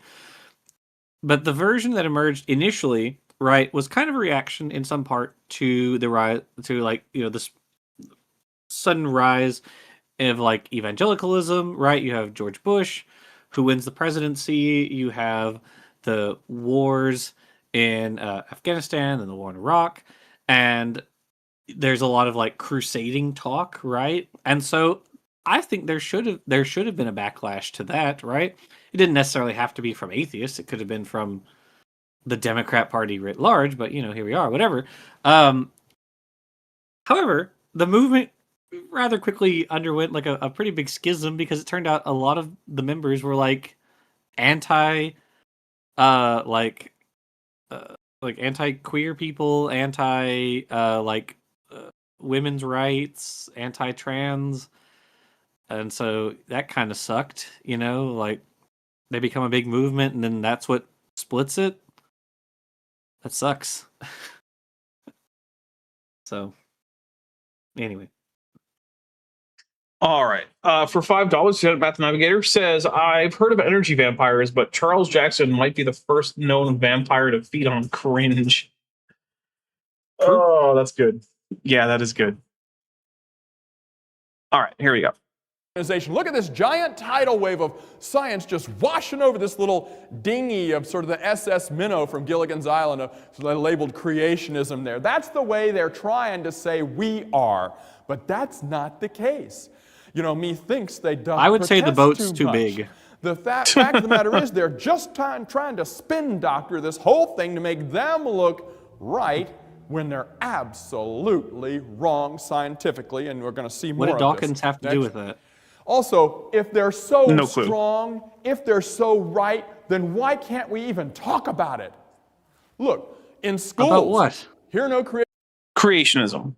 Oh, why can't we, like, force creationism on children? Oh, because it's religion. That's why. Yeah. Sorry. And in fact, we can talk about it. This is class called comparative religions. Some schools have it. You can talk about it there. Yep. But yeah, in Edwards v. Aguillard, which, yay, Louisiana, always leading the charge on Christian nationalism, tried to have creationism taught in school, and it was ruled back then. I'm terrified to think whether you know how that case would go nowadays, but back then, back when the Constitution at least mattered a little bit, it was ruled as religion, and so creationism cannot be taught as science, and then that's why intelligent design advocates, who are just creationists in a cloak, had to change their textbooks to say intelligent design and design proponent and see design proponentists, because they knew that they couldn't get away with it thanks to Edwards v. Aguillard, and hence the Dover trial, which another case I fear to even think about trying to have today. Yeah, no, that would be pretty bad. Like, so scared, just every day, of like, what's the Supreme Court gonna announce now, you know? So. Yeah, me too. See no creation, speak no creator in public school education. You ever wonder if evolution's such a great theory and it's doing so well and it got such good proof, why is evolution the only scientific principle that needs laws to protect it? Because it's the one that's being the most widely attacked by well-funded opposition. Yep. That's it. I'm going to take a drink for Charles Jackson having trouble figuring that one out, when it's pretty darn obvious. It's like looking around the street and seeing the house of like the one person whose like husband has been sending death threats and like threw a brick through the window, and now there's a restraining order, and saying, how come the cops are only watching this one house? It's because it's the one under threat, man. What do you want? That's why. Yeah, I mean, when the flat earthers managed to get millions and millions of dollars to build a giant flat earth replica in Kentucky, and they start lobbying to get flat earth taught in geography classes, then we'll probably have some laws about that too. Yep. Yeah.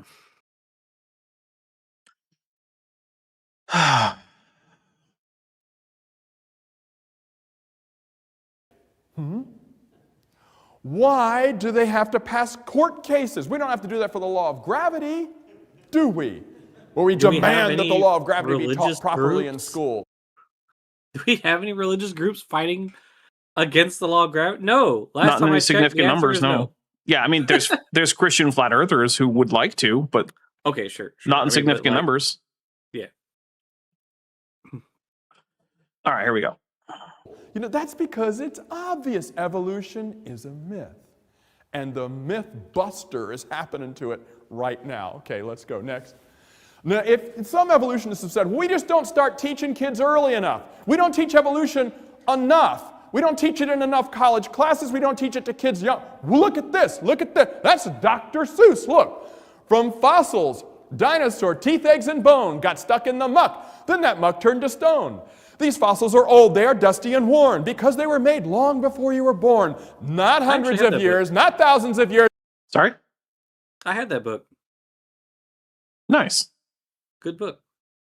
But millions of years long before you were born. You see, they do start early. My daughter were kind enough to nurture my dinosaur love from a very young age. So He was in kindergarten, came home with a book saying dinosaurs are millions of years old.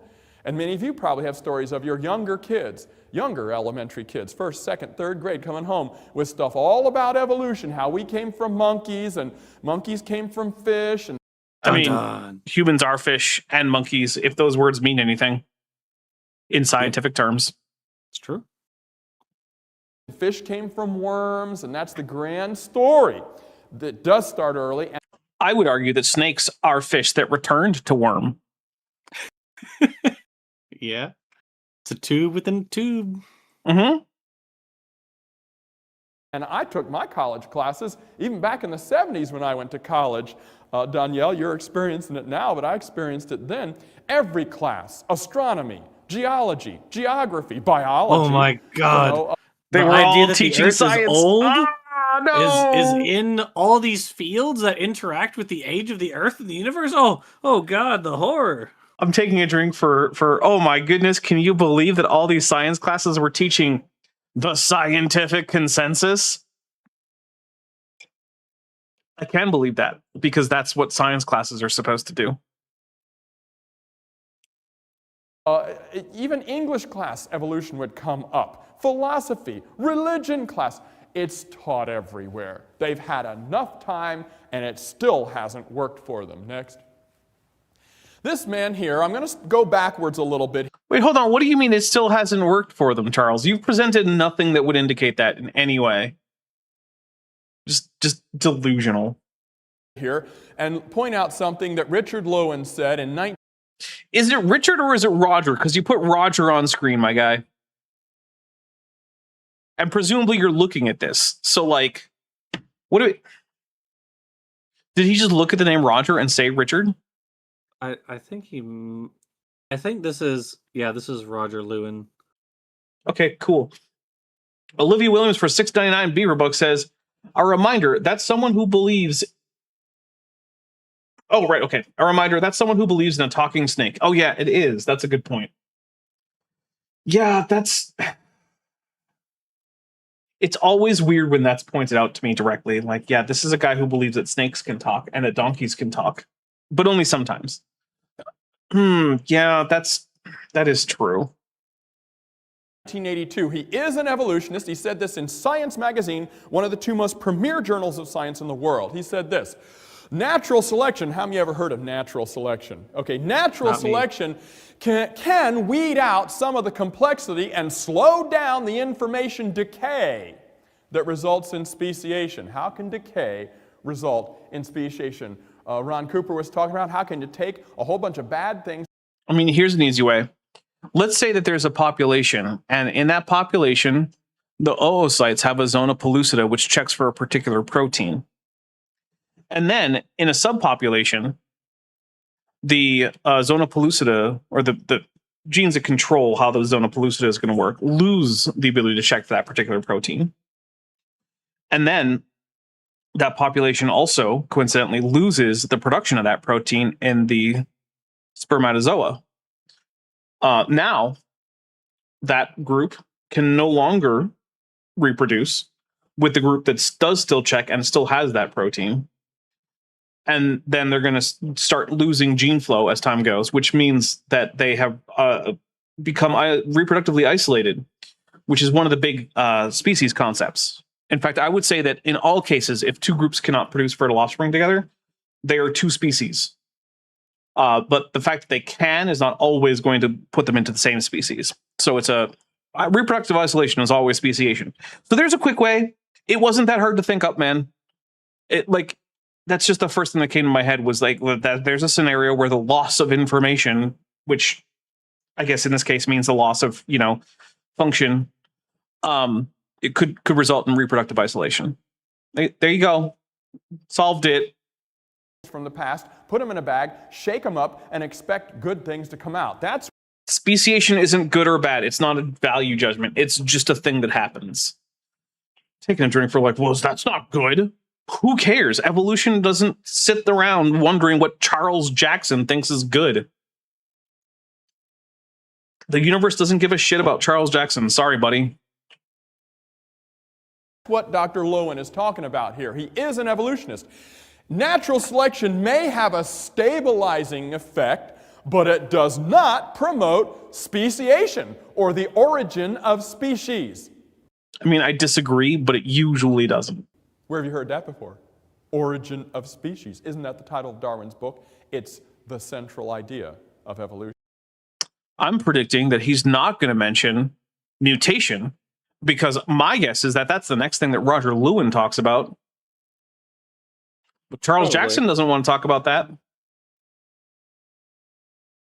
Is that species can originate by natural selection. Dr. Lewin says it can't. It is not.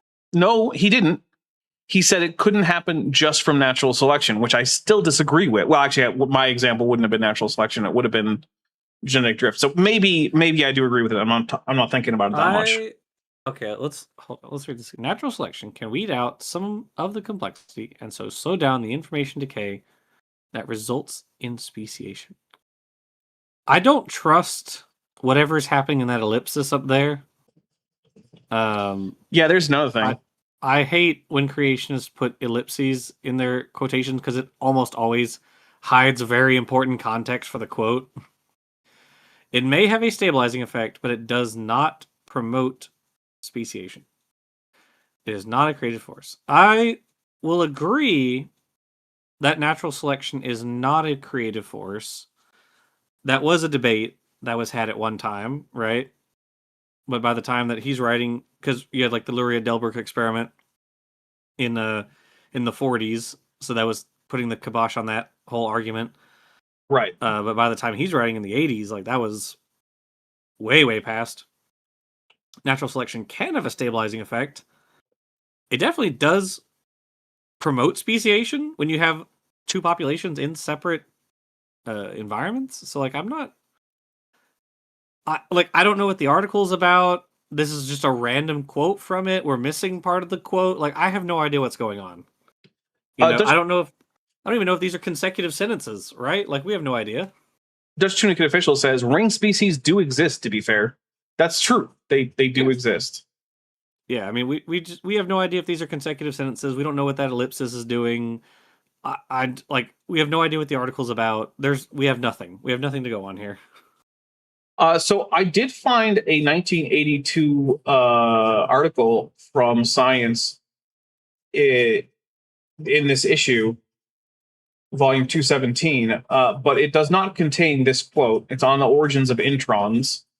So I'm seeing if there's like another article from him. Is that page 1239? Oh no, it's not. All right, well, let's see what his other one. Nope.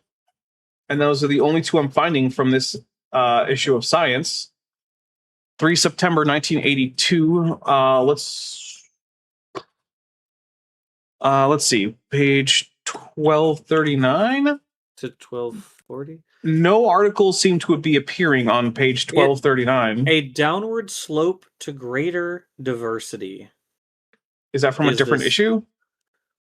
No, it's Science, September 24, 1982, volume 217, issue 4566, page 1239. Oh, it's a different issue. Oh, you weren't on 217? I was on 3rd September, because why the hell give us the actual issue number when instead you could just not? What was the date? The what of September? September 24th. 24th of 1982.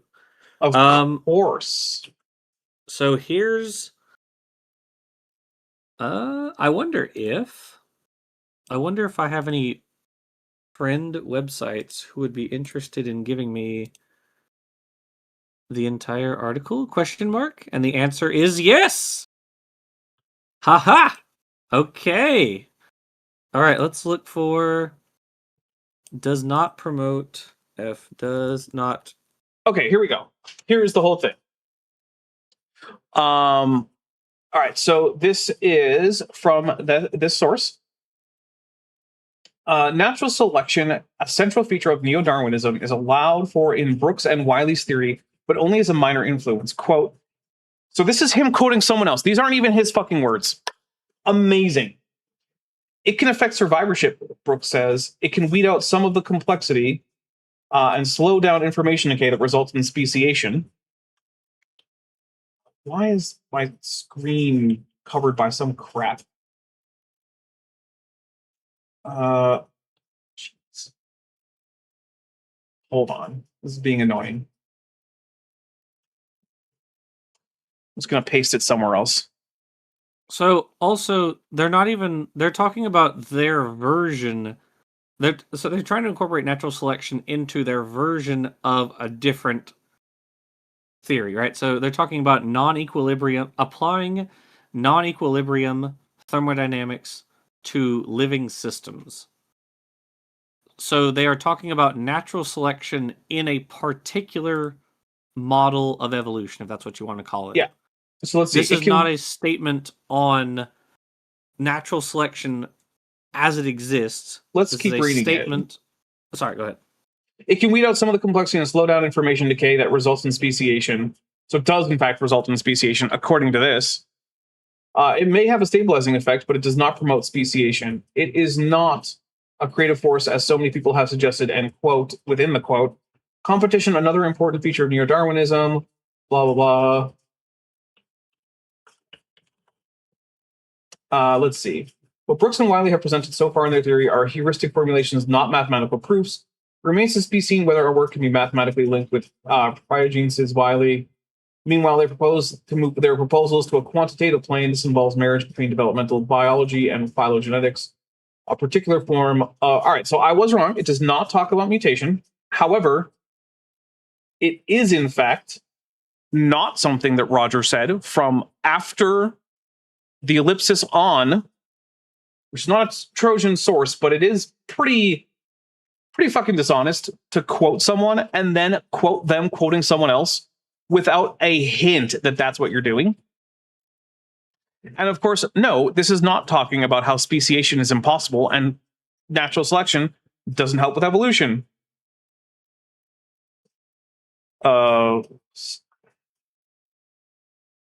Straight Rat, you said it's been doing that off and on, especially earlier. I don't know what that means. Oh, hey, Dapper, it says a little bit later, we may postulate a theoretical amount of added information above which speciation will occur. Hey, I wonder if that added information is the mutations you mentioned. You know, I think it might be. I think it might be. I think you were right. I'm taking a drink. I can't stand this level of like bullshittery. Like, imagine if I quoted Charles Darwin in a video and then you just quoted part of a sentence I wrote, put an ellipsis in, continued a quotation that I had from Darwin, and then just attributed the whole damn thing to me. Dapper, don't you know the Bible says there is no God? It actually says that several times. Yeah, it's true. Not a creative force, as many people have suggested. The word select means what? Give me another word for it. Choose or pick. Yeah, natural selection can only pick from what's already there. In 1905, Hugo de Vries said, natural selection may explain the survival of the fittest, but it cannot explain the arrival of the fittest. True. It's almost like there was another idea that explained where variations in populations originate that wasn't natural selection. Wait, like there's more. What it was. Like there's more than one mechanism to evolution, and no one mechanism is sufficient to explain the whole thing. Right. Yes. Wow. Almost, Dapper. Almost. Lieutenant Matt the Navigator for $5 says, Franken quote was the victim. The real monster was the creator of the Franken quote. True. Who's the real who's the real monster when it comes to a turducken? So that's a good question right there. Which is not a dish I have ever attempted to create because, like, why? You can only get at maximum one of those birds to be well cooked and like actually the right amount of moisture. Yeah, unless maybe I'm wrong. I don't know. Well, you know what? This next Thanksgiving, Good Jackson, gonna make a turducken. It's a rule now. Or what if I come over to you and you make the turducken? No, if you come over here, you're still gonna have to make the turducken, and I only have like one extra room for both like you and your wife, so like you got to deal with that. And it's not a very big bed. I feel like we could potentially make that work. It's not a very big bed, and it's a very small room. The smallest bed we have yet slept on was the one at LumCon, the Louisiana Marine Consortium, which it was like the what do you call it? The suite for like multiple or for a couple. We had to sleep on our sides next to each other to fit on the bed. All right, maybe it's not quite that bad.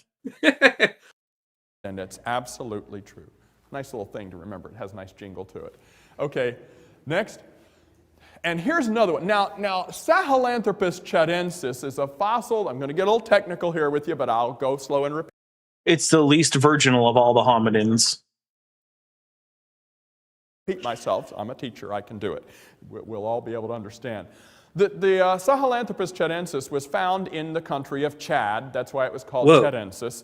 Back in 2002. You don't say. And it was considered to be the ancient brother, well, actually great-great-great-grandfather of all monkeys and all humans. I'm sorry, what? No, wrong. Shrimply incorrect. Sahelanthropus chadensis is supposed to be the common ancestor of all monkeys, so like howler monkeys and capuchin monkeys and macaques and baboons and humans. No, it's a hominin. That means it's not even ancestral to chimpanzees. It's on the line leading to humans. Let's take a drink for Sahelanthropus chadensis is apparently the common ancestor of all monkeys. You know what? We need to get Erica in here to talk about whether or not Sahelanthropus chadensis is simiiform, which no, it's fucking not. Jesus. Putting that in the science friends. All chimps and humans. So now it's just chimps and humans? Because it's not that either, but like, that's at least slightly more reasonable. That's the last time humans and chimps were the same thing. It's the missing link, you see. But look, that was 2002. Look, in 2006, just last year, Milford Walpuff of University of Michigan, Ann Arbor said this: we wanted to make sure we were absolutely accurate, but Sahelanthropus chadensis is not a hominid at all. Okay, so it's not even a great ape? No, I'm sorry. I don't care what Milford Walpoff said in 2006 on phys.org.com, but he's wrong. That's not what any workers in the field that I'm aware of are saying. Okay, so this is from presumably this. You said it was 2002, right? It says 2006, but 2006. I'm sorry. Okay. I see paleoanthropology, Sahelanthropus or Sahilpithecus. Okay, let's see. Let me open that one. Let me open fake articles that don't or fake sites that don't exist. Between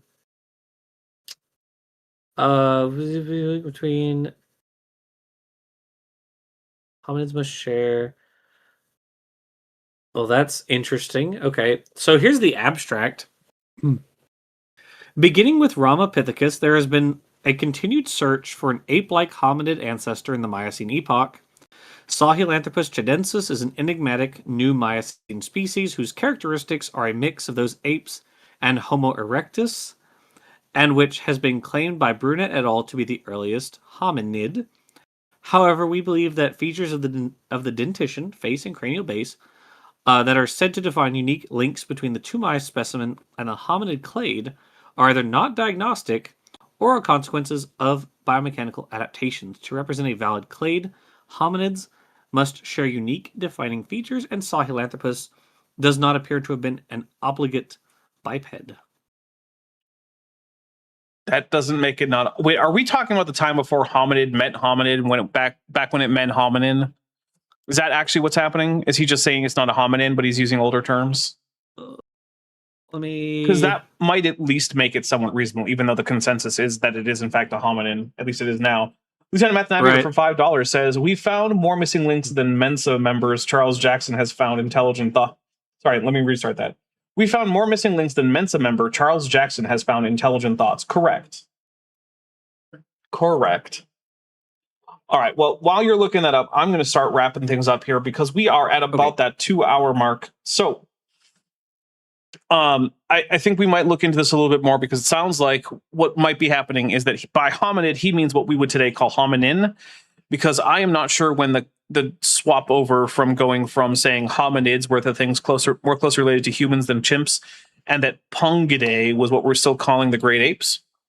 I know that was the case in the 1990s, but I'm not sure when in the 2000s that changed. So who knows? Roshner for 199 says, Bat Jackson conflated Mensa and Men's Spa. All right. So first, I want to say thank you guys so much. You guys have been great. Normally, I would tell you guys what's coming up soon on the channel. But like it's the same as it always is. There's a show on Thursday. There's a show on Friday on Top Hats Off. There's a show on Saturday here. But what I'm going to say instead is that I'm going to post a link in the chat, and also I'm going to add it to the what do you call this? The description. That's what it is. And it is a link to the video. I left Tina Soboleva 3 facilities in 3 days. My mother's disappearance into ICE detention. And I want everyone to go and look at that video, watch that video if you haven't already, and then share it. Share it on your social media. Share it directly to people who you think might care. Because it's far more important than anything that, like, I could possibly tell you about what's coming up on the channel besides this, right? This is a woman who is in a life-threatening situation here. People have died in ICE detention. I don't want her to be one of them. So, yeah, please go check that out. It's far, far, far more important than whatever the hell I have coming up on Thursday or Friday or Saturday. So, Jackson, do you have anything coming up that you want people to know about? I've been working on the Rhizobium's tail. There's a lot of history stuff in it. And I found out today Nestle is going to be on a vacation for the next couple weeks, so I might write something else and put that out instead. I did manage to track down what the heck is going on here with this comment. Walpoff and his team were arguing that Sahelanthropus was actually a stem gorilla lineage or fossil. Which, weird. Because the fossil was so fragmentary at the time that they were like, some of these features could be reasonably reinterpreted as like sexually dimorphic instead of being characteristic of the species. Okay. And so that's what was going on. But obviously, as you mentioned, like that's a way outdated opinion now. It's like, it's definitely a hominin. It definitely was bipedal. Like, yeah, we're way past that now. All right. So, and also it does mean that the terminology is before the switch when we were still using Pungidae as a family. All right, cool. Well, that makes sense. All right, so I'm going to get out of here. I think I'm going to go lay down and not do Star Trek. I'm sorry, but like my eyeball is threatening to pop out. Not literally, but it feels like it. So I'm going to go try not to feel like that. And instead, I'm going to lay down, maybe listen to some soft music or something. I don't know. But I hope everyone has a wonderful rest of your week. I hope that everyone stays safe out there. And of course, ICE must be abolished. Hey, before you leave, I just want to take a second to thank my patrons and channel members, especially those pledging $20 or above. Ben Tovand, Tapioca Weasel, The Plastic Mouse, Mikhail Dominiak, Sphincter of Doom, Regios, Landon Knoll, Eleron Teller, Phil Rivara, David Hercules, Joshua Geese, Dan Sheedy, Pegajace, Arrow Dodger, Gordon Love Science, Ember Athelian, Prixie Purple, Agricola Sequa, Me, Myself, and I, Ian Kiambi, Kenneth Swenson, Max Cherry, and John Ackerman. It's because of my channel members and patrons whom you're seeing on screen that this channel can stay afloat. Without you, it would all shut down. If you want to join the team, there's a link to join the channel below this video, and there's a link to join the Patreon in the description. On the Patreon, you can get a 15% discount for pledging annually, and either way, you get early access to virtually all of my scripted videos months before they come out for the general public. Thanks for watching.